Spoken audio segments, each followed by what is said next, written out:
Welcome to another edition of Thought Leaders Live, where we talk with thought leaders in business, life, and all points in between.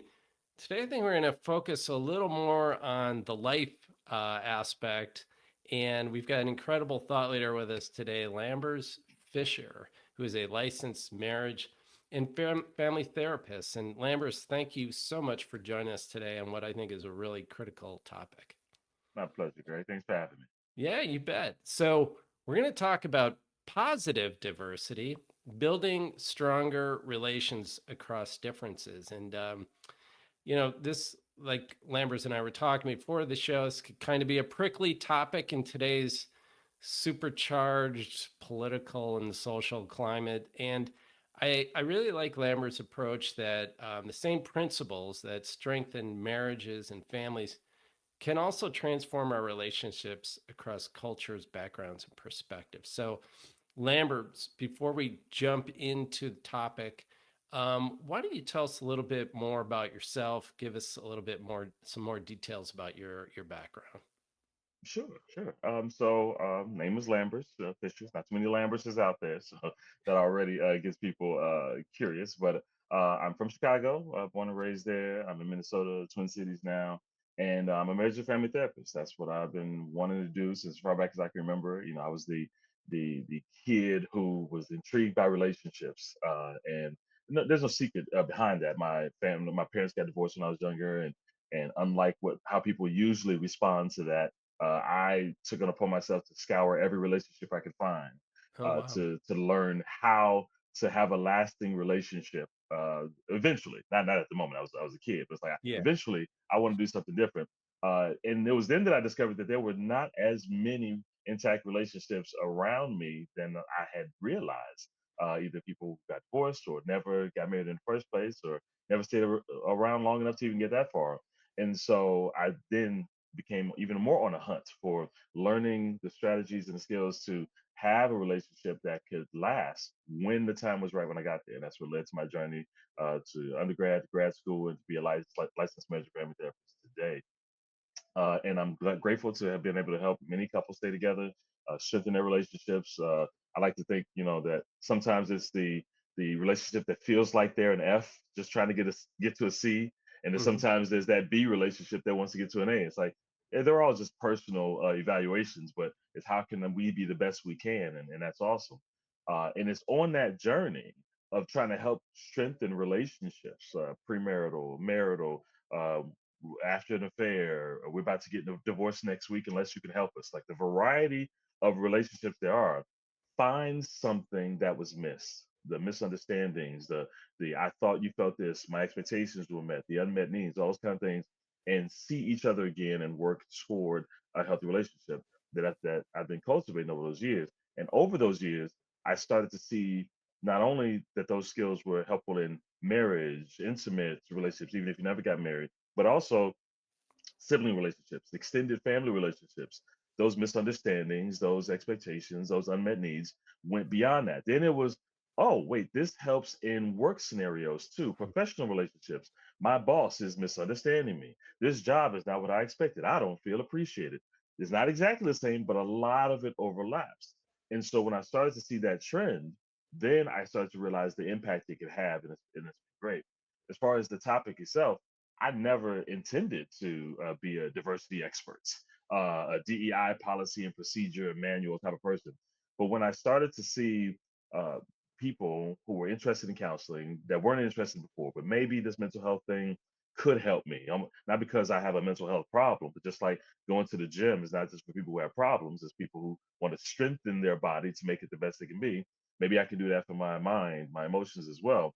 But you know what? I'm not too comfortable going to a therapist who doesn't look like me, who doesn't come from my cultural background. I automatically assume they won't understand me based on reasonable past experiences, but hopefully not true, but they won't know that. And so they won't get a chance to go. So they come to me and say, "Hey, are you free? Are you available?" And that works until my schedule's full. And then, sorry, I'm not, but I have some great colleagues down the hall who are great at that. You need. I'm a marriage counselor, but you need some trauma help. They're great with trauma. You need some play therapy for the kids. They're great with that. And I said, no, I'll wait for you. indefinitely, and the pile gets bigger. And it made me sad because they're missing out on great help based on fears of cultural offenses. But then I saw my counselor friends, my colleagues, doing the same thing. They will get people saying, "Hey, can I help you?" And they say, "You know what? Essentially, they don't actually say it this way, but I'm afraid that I don't know enough about your cultural background to avoid making a Oh, mistake. oh, And so I'm going to refer you to somebody who I think you would be more comfortable with." wow. And so they're doing it with a smile. They're doing it not out of negativity and bias and you're not worth help. One group is saying, "I would love to get help, but I'm scared to get it from you."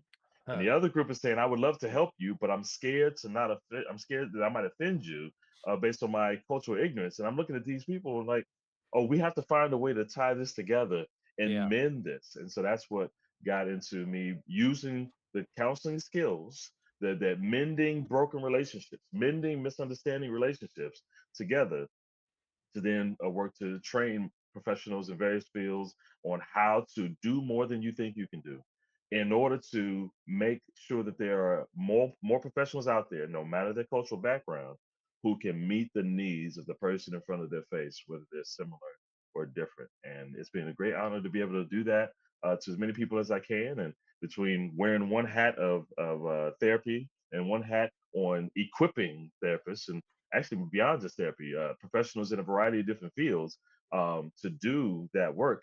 It's been great to do so, and to pleasantly surprise people along the way and how I get a chance to do it. So I, that's fascinating to me that there's the two parties, and not surprising.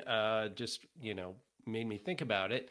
Um, One of the things I mentioned to you before we started the show was I always, that there's so much. Uh, division amongst people now, and the polarizing, and race is such a prickly topic for so many people. Unfortunately, it's really just a shame. And the one thing that I mentioned to you before the show is, I'm always see these people who have all these differences, and then if someone from a different race either moves next door to them or becomes part of their family, and then suddenly they start to interact with them, and then they're like, oh, well, he's not bad. This guy's not bad. Yeah, And it's suddenly like, no, you're just like accepting them as a person. So tell me a little bit about what is, that's kind of like a forced thing, and it just happens and they have to adapt. What is it that breaks down that defense mechanism, and what do you tell people to help bring them together? sure. And I love the scenario you brought up because it is a half one side of a coin, and that goes hand in hand with the other side, because you talk about the forced relationship. The coworker who's brought in, you didn't hire them, but now they're on your team. The family member, you didn't marry them, but a family member did, and now they're part of the family. The neighbor, you didn't bring them in, but you can't stop them from buying the house next to you. So Right, there's a forced right. piece. And sometimes that's all it takes for people to start to say, well, since you're here, I have to get to know you. And I'm also here to say that on the other side of that coin, the power of stubbornness is strong in some. And Yeah, some say, I don't have to get to know you, because I haven't accepted the fact that I can't get you to leave due to my discomforts, due to my fear. If I inconvenience you enough, you'll leave. I'll yeah, be able to maintain my bias, my perspective, my fears, and confirm it's the action. So both exist, and I want to make sure I'm using both those in the same sentence. But the reality, though, is the steps that are necessary to overcome that are, just as you say, increased experiences. It's because you can be in the same place but not be willing to see the differences that pretty much shatter your expectations or your presumptions. People say, you know what happens when you assume, you make an ass out of you and me. It's like, yes, mm, yes, but we make assumptions all day long, yeah, every day. It's inevitable. It's not how dare you make assumptions. The question is, do you put yourself in environments and experiences and situations where you can test those assumptions. Some of them are right. Yay, you. Congratulations. Some of them are wrong. And you say, oh, are you going to force a square peg into a round hole and say, nah, something's wrong here? My expectations, my assumptions are correct. You're just an exception. Or will I take those experiences and say, maybe my assumptions can be modified. Maybe my perspectives can be modified based on my new experiences. Thank you for pleasantly surprising me. You may be offended that it's a surprise, but I'm grateful that it's a pleasant surprise. Maybe there's more of those pleasant surprises to come, and that kind of breaks it down. But there are many family members who were cautiously welcomed in, and then fully a part of the family over time, and then there's many who never experienced that. They're always the outsider who just happens to be taking up space. And we need to make sure that we're making the most of opportunities to say, are you seeing the person in front of you, or the person is representing something larger than them? And that opposition is you reacting to that broader picture that they're representing for you, as opposed to they haven't done anything wrong. They haven't said anything wrong. They haven't hurt you. They're not a threat to you.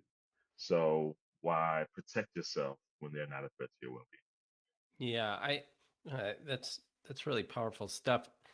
W- Let's talk a little bit about these these relationship building principles that kind of help build that communication. So maybe you're in this situation like this. What can you do to kind of foster that relationship? And like you said, those shared experiences, how do you move those along if you're not in the stubborn crowd?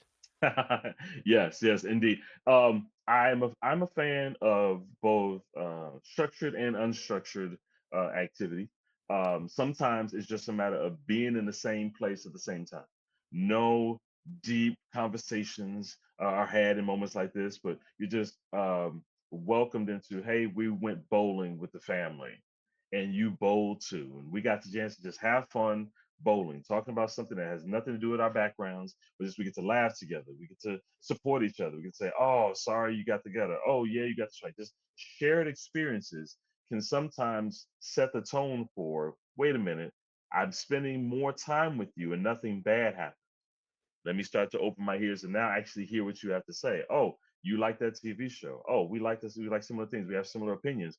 If we have similar light, unimportant, low stress things in common, maybe there's a chance that on some of the bigger things you Hmm. might not be a threat either. So those non-structured, just invite them to the dinner, the family event, the picnic, the things like that. You never know. Or the company gathering where we're just colleagues or being a part of that project. Sometimes it's the unstructured, just having positive experiences, that it doesn't solve anything, but it Right. lays a great foundation for opening ears. Then there's the on the other hand, there's the structure side of it that says, hey, I don't want there to be tension between us. Can we get to know each other? How do you feel about this? How do you feel about that? Let me know about you. I don't want to assume what your cultural background is. Would you be open to telling me? And without assuming that you have a right to know, but being able to show that you have a genuine desire to know who they are, that can sometimes pleasantly surprise somebody else who might be protecting themselves from you. And it's like, oh wait, you actually want to get to know me? No agenda, not to use it against me. You're just curious, and not as a toy, as a anomaly, but as a person. You want to get to know me. Oh well, I give you a little bit, and how you respond to that little bit will determine whether I give you a little bit more. You're receptive. You're curious. You're asking great questions. Like, oh, then it can build, and then it can be topical. Then it can be controversial kind of things. But that is a good starting point. Sometimes not structured, sometimes structured, Yeah. intentional desire to know who you are. Yeah. I was talking to you a little bit before the show about EQ, empathy. Um, it comes up time and time again on this show when we start talking about thought leadership and in management, business relations, things like that, and personal relations. And it seems to me, everything you're talking about is going to require some empathy. And to me, empathy is always, boy, if you can get a little bit of that, it can take you a long way, and then it can build and create this momentum. But I want to take you back to the stubborn scenario here because everything you've just described and the people you've just described and that ability to, you know, get the ball rolling and break down, I think those people are in pretty good shape. And I don't think those people are the cause of all the rifts and all this social unrest and all the garbage that's going on in our world. Yeah. It's the stubborn people, it's those folks who are there. And Lambert, how do we uh, kind of get the ball rolling with them and try and inspire some empathy? Because in my experience, and because it's happened to me, it's not until I was willing to like think about empathy and think about EQ and admit I was low that some sort of change occurred. I'm sure you deal with this all the time where you've got obstinate people who don't want to change. Yeah. How do you crack that armor? How do you get the ball rolling? Yeah, yeah, and I like how you ended that with how you crack the armor, because I do think that's a great way of recognizing where the problem is. I don't think it's an intelligence problem. I don't think it's even a position problem where you are, because people can learn no matter what side you're on, top or bottom, left or right. However, that armor for me, as a therapist, from a therapist perspective, is a fear-based armor. Yeah. I'm afraid, no matter what side of, if you're feeling taken advantage of, oppressed, pushed down, whatever the case may be, I'm afraid of more threats. I'm afraid of people trying to take my resources away. Afraid of people trying to block advancement. I'm afraid. And so when I'm Yeah. reacting aggressively, defensively, whatever, I'm really not trying to be aggressive. But sometimes you know how to say in sports, sometimes the best defense is a good offense. Yeah. It's like I'm coming in offensively just to protect myself. And so when you see somebody being strong and offensive in that way, it's like, oh, wait a minute, what fear is behind this that's making them feel that that's necessary, that Hmm. that's the only way they can protect themselves? And if I can address the fear, reassure the fear, maybe put in resources, or whether it's something you say or something you do, if I can address the fear, if I can validate that the fear makes sense, I can see how, from your perspective, this makes sense. You're worried about this coming next. Let me put something in place to reassure you that that fear is not as likely to happen as you think, for whatever reason, whatever needs to take place to make that happen. Then sometimes the offensive, aggressive, assertive manifestation of it will not be necessary, and you bring in one side. But then you have the other side that says we have to take those resources away. We have to seemingly not care about the people who are impacted by these policies, these procedures, political things like that. Sometimes it is exactly what it looks like. They don't care. But there are many times when that's fear based too. When it says, I'm sorry, I have to take those resources away because I have to protect what I have. Oh, it's not my fault. You can't convince me to give to you when I'm afraid that I won't have enough. So Yeah. I look like I don't care about you, but really I'm just trying to take care of my family. I'm Yeah. trying to take care of my community. And so then you do the same thing, try to reassure those fears. Hey, based on this, that, and the other, you can still maintain your position, your status, your ability to provide for your family while not sacrificing those needs to do so. Really? How? Now we have a conversation. Because if Hmm. we don't, and that's where the policy and procedure people have a difficult challenge. But if they speak that language, the reassurance language, then you can get to what empathy really is. And I'm a big fan of empathy, but I also recognize that people don't use the word in the same way all the time. Yeah. Sometimes when people say empathy, they think of putting yourself in somebody else's shoes, which is good. It's a good start. But they're using that Freaky Friday kind of mindset. Is Yeah. if we just switch bodies for a day, if I were you for a day, I would tell your mama this and your daddy that. I would tell your boss this because clearly you don't have the assertiveness to do so. But I will help you out. And if I were you, this is what I would do. If I had your money, if I had your house, whatever. But that's beginner empathy. That's good. But Yeah. that's the same thing. But to be able to say, if I were you, having grown up where you grew up, having struggled the way you struggled, having the resources or lack thereof, having the discouragements, the disappointments that you've had, I might be just as discouraged as you right now. Hmm. I might be just as frustrated as you right now. I might be just as hopeless as you. What would I want someone to say to me if I was in that position? That's what I need to say to you to show you that and it's a different, if we're having that kind of conversation, that's a mutually respectful empathy thing, as opposed to a top down, let me patronizingly help you kind of thing. And that can be awesome. So the people who are stubborn, it's like not stubborn as a personality trait, but stubborn because you feel you have to be. If I can take that fear out of the way, it loosens the grip, and you can realize you don't have to stay as stubborn and still get what you need back.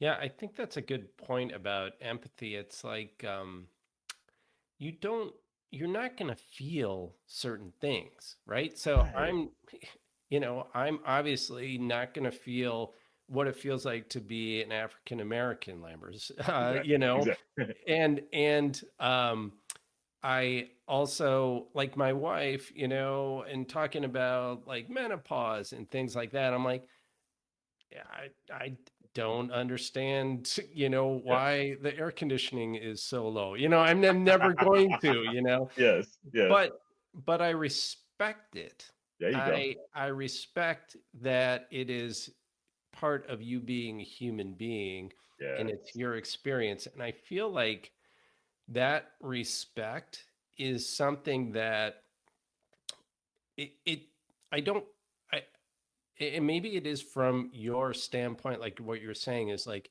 people are trying to protect something Yeah. instead of trying to offer up some common respect, which I think happens when people enter your community and are your neighbor and are forced to be with you. Suddenly you're like, well, I've got to live with them, so might as well. Hopefully. Yeah. And then you do earn the respect and build that up. But I don't know if there's any way what you think about that. Is there any way that people, can we can inspire people to just respect each other? I think respect is sometimes easier said than done. But I will tell you this, as is many things in life, you have to start with yourself first. Sometimes people have difficulty respecting others because they have difficulty respecting themselves. They have Yeah. difficulty um, empathize with others and recognize other people's feelings because they don't know their own feelings. They have Yeah. difficulty accepting other people's perspective as legitimate because it's a threat to their perspective, which isn't as solid as they want it to be. But if Yeah. you start with yourself and say, no, I can love myself, which allows me the space, the firm stability basis to love you. I can respect myself and not feel it threatened. You can say whatever you want about me, but I have a healthy respect for myself. So whatever you say isn't a threat, so I can actually hear what you're actually saying, not what Yeah. I fear you might be saying.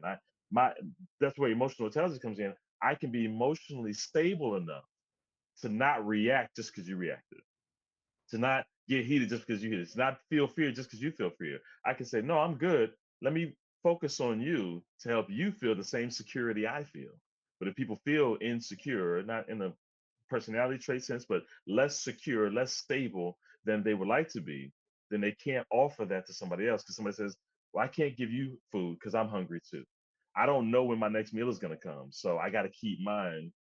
Good luck with that. And that's kind of Yeah. how respect is. I can't give you a respect. Matter of fact, I need you to give me some.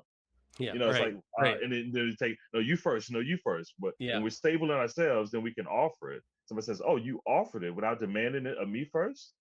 Well, that inspires me to give you some back. Yeah. And now we get a little exchange. But it's almost like a tennis match. It's like, well, who's going to go first? They both had tennis balls in their pocket. Whoever can in the moment, start it, and hopefully they'll return it back, and you get a nice little volley. That's a good exchange. You never know who in that moment that's going to be. Maybe it's you, maybe it's somebody else. But if one person is willing to start it, and the other person can, at the very least, respond back, then the fun. Yeah. I had this experience with a friend, and I just want to get your reaction to it. Because I'm in that boat. I'm like, you know, if this is how you feel, that's fine. That's your right. He was starting a white friend of mine started dating African American woman, and the topic came up about the N word, Sure. and he said he used it while he was talking about he used the N word, Yeah. and she shut down, and they Yeah. were getting along great, Sure. and she obviously took offense, said you can't use that word. Yeah. And then he got defensive And he said, well, I'm offended by that word too. And I am offended, and that's why I'm saying this. Sure. And as he was telling me this and rationalizing it and making all these reasonable, in from his standpoint, Yeah. but uh, uh, arguments about it, I'm just thinking there's a lot being wasted, a lot of time and effort being wasted here and energy, and Absolutely. and obviously to see in your mindset how you feel, but to see how she is reacting, that what would it hurt to just say be sensitive to that and just say, okay, I get it, Yeah. that's how you feel and I'm going to respect that. Yeah. I mean, what, and this is a sensitive, caring guy, but Sure. I think I see this a lot where some people have these like hot button issues and they can't Yeah. get past it. Yeah. How do we do that with, how do we explain that to somebody like that to help Sure. him move past that? Yeah, yeah, no, that's a very a common one. Even though whatever the topic of the offense is may differ, that idea of how people experience it differently is often a challenge. And I like to view it in a sense that highlights the fact that what is offensive is not some absolute list of right or wrongs.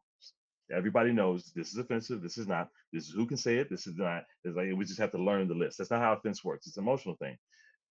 More practically speaking, what's offensive is usually something that reminds me of a past hurt in some Hmm. kind of way and makes me fear that future harm is on the way. Oh, Thus, when you yeah. say or do that thing, it's like, oh, I'm not going to let that happen again. I Oh, will not yeah. let, if you do X, that makes me fear that Y is coming and I'll refuse. And then you see the offense come out. Now, they're experiencing two different kinds of offense.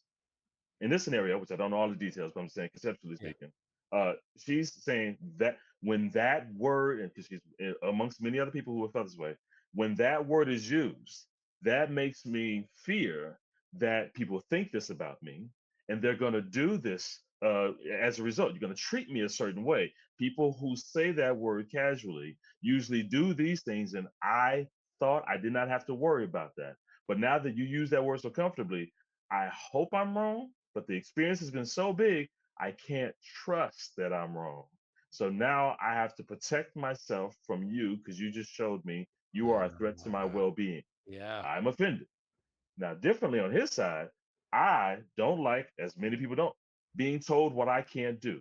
Handcuffs on, being chained, jump through different hoops. I will not let somebody else tell me the hoops I have to jump through. I know my intentions. I know my heart. I will not let you, the people who tell me what I can't do or say, are telling me who I am, and they're going to treat me based on that. I'm offended that you're gonna, and now I have to protect myself from you. And but they're protecting themselves from different threats.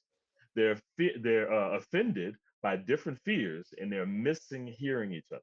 So Yeah. when you say why can't we just be considerate of that, they can if they didn't have the fear barrier, and we come back to that, Hmm. blocking their ability to hear the other person. Can she be able to hear? I hear that your intentions are not what I fear. Your intentions are not what I fear. Maybe that could be a different outcome to that scenario, while also being able to say, "I see you. I see what you did before. You gave me no indication of that up until now, and the words that you said were more reassuring afterwards. If he heard her, were more reassuring than I thought. I still prefer you not say that because it reminds me of past hurts. It's still an open wound. Can Hmm. you be considerate of my open wound? Not because you are a bad person, because I have a wound that preceded you. It's like if I have a open wound and you put salt on that wound. It's like, wait a minute, I'm a chef. People like my salt. You can't tell me my salt is bad. It's like your salt is fine. Your intentions are fine. But Yeah. on my open wound, it hurts. Can you be considerate of that, please? It's like, oh, for you, happy to, because doing so is not an attack on my character or well-being. You're just asking me to do something out of consideration for you, and then vice versa. I won't give you a whole list of hoops you have to jump through just to be in a relationship with me. Can you see that I see you, and I'm trying to give you as much freedom as possible? And the only limitations are based on my past wounds. Other than that, we can be different in a variety of different ways. And that's perfectly fine because I see you, I see your intent, and I can Yeah. reassure you of that. And then we can, that, as you mentioned, requires a little bit of emotional intelligence. Yeah. It requires a little bit of stability and knowing who you are to be able to express that and to be able to see the fears, your own and somebody else's, and says, oh, you're not even talking to me right now.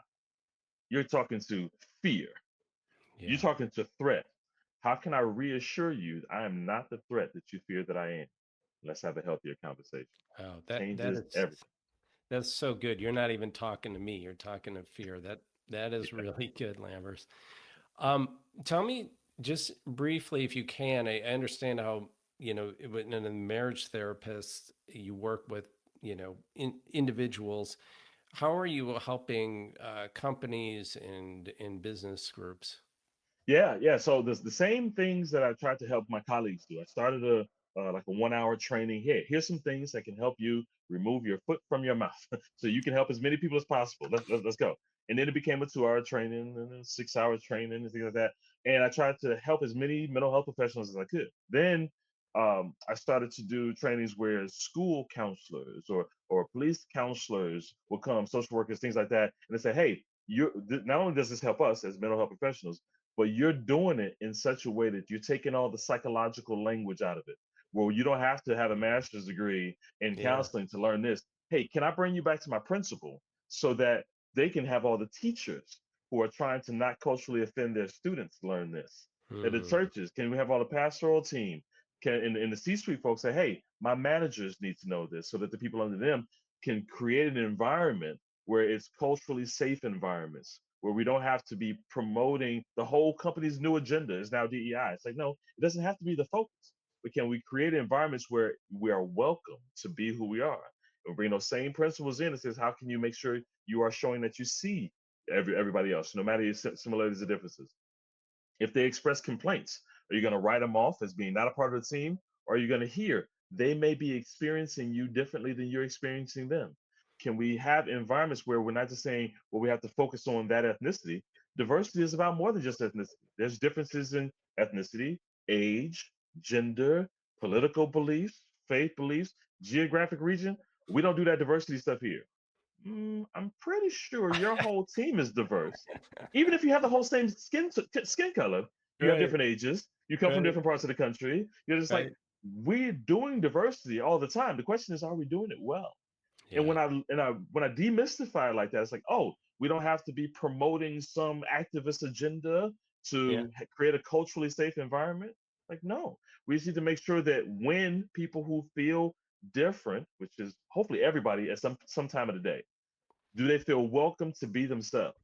And then that way, a variety of people will come. And it's not about do we have the right quota of differences, as opposed to are we making everybody feel welcome, no matter the similarities or differences? If you have a different quota, great. No matter what it looks like, does everybody feel welcome in that room? If you can do that, then that is promoting a culturally confident agenda. Lambers, I have to ask you this. So, do you have a couple minutes? We're just going a Yes, little yeah, bit over. go for it. Mhm. Um, you're up in the Minneapolis area. Yeah. Obviously, your region has gone through what Madison is just experiencing. There was a killing of an African American man on our east side by a white police officer, and it is, inflamed the community. And there's a lot of hurt. There's a lot of um, confusion and dismay and finger pointing, and the old wounds of this country boil over again. And tell me what what you think the city, because I know your city has experienced it, what Absolutely. can we do to move forward? Yeah. One of the things that I'm grateful for is the fact that just like I've started off with mental health professionals, branched off in education, nonprofit, C-suite, that type of thing. I was grateful to be invited to a law enforcement conference where I can bring the same principles to people in law enforcement who are saying, we see what's going on too. It does not describe what every one of us feels, believes, Yeah. or thinks, but it Right. is a lot more than even we recognize as safe, is healthy. How can we expand our perspective as well? So that yes, we have to protect people. We have our job is to look for threats. That's literal. Be afraid. Just do it in a strategic way. But how can we reduce our biases so that we are assessing our threats appropriately? How can we reduce our biases so that we can see people not have these skewed stats where people are being hurt and lives are lost because of it. And so when we can have people on both sides to see each other in a healthy way, then progress can happen. Programmatically, it does get tricky because I'm starting with training and having people behind closed doors. They don't have the community looking at them and say, "Hey, are you learning? Are you listening to what Lambert's is saying?" It's like no, they can say amongst themselves, "Huh, I never thought about it that way," and then have the challenge of applying it on the street. Give them language to say, them, having them be able to find a way to communicate. I am not the threat that you fear that I am. As soon as I drive into this neighborhood, my hope is that you'll see officer friendly. But I Mm-hmm. know that experientially, historically, you don't have the luxury to assume that. Yeah. So how can I say and do things that can help you see me for who I am? And see that I'm trying to see you for who you are. And then if I can do that, I can't go to the community and say, just trust that because it's not there as a foundation yet. But if I can bring that, if I can plant those seeds in environments to train into community events, I love it when community events have those non-structured events where police officers, firefighters, and stuff, they bring their trucks, they bring their cars into the park, and they're playing basketball and they're doing cookouts so that people can see the uniform associated with a smile, Mm-hmm. not just with a gun and handcuffs. They can see, oh, wait, these are real people because they're not seeing the person, they're seeing a uniform and fear. They're not talking to that person, they're talking to an institution. But if we can increase the structure, the non structured positive interactions and communication, while also planting seeds so that when there is direct interactions, they can be reassuring people, I'm trying to do everything I can to make sure everybody is safe. I'm not coming to get you. Mm-hmm. That can set a whole different tone. That's not gonna happen in one day. But Yep. if there's an intentional effort to do so, then people can have the police come, for example, because there's different types of law enforcement. But police come, fear a certain thing, and be pleasantly surprised by what comes out of their mouth. Yeah. Yes, they still have to do their job. Yes, they're still not ideal situations, but they can. But how they do it, and what they say and when they're doing it can make a very big difference. But it has to start one person at a time, one precinct at a time, and get that thing going. There's hope. I've seen it. I've been pleasantly surprised by how receptive people have been. Mm. Now it's just a question of then spread into the masses. So that when people say it's just a few bad apples, show me. Show me this few bad apples because they don't have the luxury to believe that in the community until we give them reason to. So let's do it. I would love to show them that, but we need to have experiential opportunities to really embrace Well, Lambert, thank you so much for sharing that. I appreciate that. that. But And if someone wants to work with you, either on a personal level, or if they want you to come and share some of your thoughts with their company, how do they get in touch with you? absolutely, they can just reach out to me at my name or my website is lambertsfisher.com. There's only one Lambert's doing this, so they can also reach me at diversitymadesimple.com because I'm trying to demystify, destigmatize this whole diversity concept to make it practical. So if they reach out to me at lambertsfisher.com, there's a form. I have some videos, have some resources, have my podcast, things like that. I'm trying to make it accessible to everybody, but I can definitely come in and help organizations make strategic efforts to create culturally safe environments so that their whole team can be culturally confident no matter what similarities or differences they I am rooting for you, my man. I encounter. really am. I I, appreciate it. yeah, you're doing great work. Well, thank you once again for joining us. And thank you, everyone, for joining us on another edition of Thought Leaders Live. We'll catch you on the next episode.